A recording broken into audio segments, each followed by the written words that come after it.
Bíonn cúrsaí oiliúna ar siúl chur chum an curca guoine gach Bhealtaine Chaith The Journal le drama Choláiste Mhuire Gan Smál a bhí mbun cúrsa coicíse sa ceantar chun na tuairimí féin a ólamach faoi tréimhse a gcaitheamh sa Gaeltachta.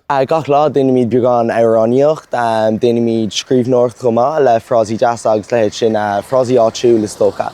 Agus chumá lei sin daoine míad beagán gramadach le cad an cormíocht bheann is tócha ach an tuise cineadachas le sin ach an sin gach bíon gníomhachtaíochain chumá, bíon mar immert agus ag súgra le clíomhpáistí is tócha chumá agus bhí mar thuras timpeall na daingin chuig mar go dtí an mar bio tá gachar dá dhéanamh gon ní rag sí déanaine rud amach. Cheapann a bheith mbun gaeilge sóisialta mar cheapann san áir teist bíon daoine saosaigh iarraidh pás a bháil scrúdú in anad gaeilge labhairt lena corda agus cheapann braithníonn tú an teanga a bheith beo sa siopaí agus ar scoil bhíon daoine ag labhairt gaeilge níl sé just faoi na scrúdatha. Tá sé có simú a bheith síos an seo chuircha daine agus bheith chuine site sa cultúr seachas just na chuine áit na tuairsóirí.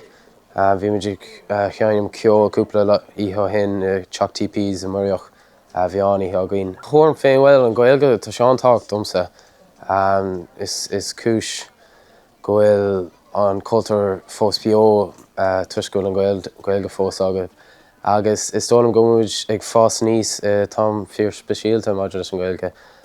Thuaí mé féin agus mo cháirde go léir ag ní cap ar an nullag tá fíor banseas leis an cultúr an spír na héirnig muna rá an gaeilge agin ní be fáca agin is dólam. Is chur chuige de friúil so seachas ag fólam an gaeilge ó na text leir agus rudaí a álam de chlánmhear, bíon daoine ag caint ar fad an gaeilge agus bíon míad ag caint agus ag chorá trí bhean na gaeilge an taim ar fad. Dólam mé go leor seanachil deasa a bhfuil mé an úsáid gach lá agus is rud má é sin gur má chud gaeilge labhairthe.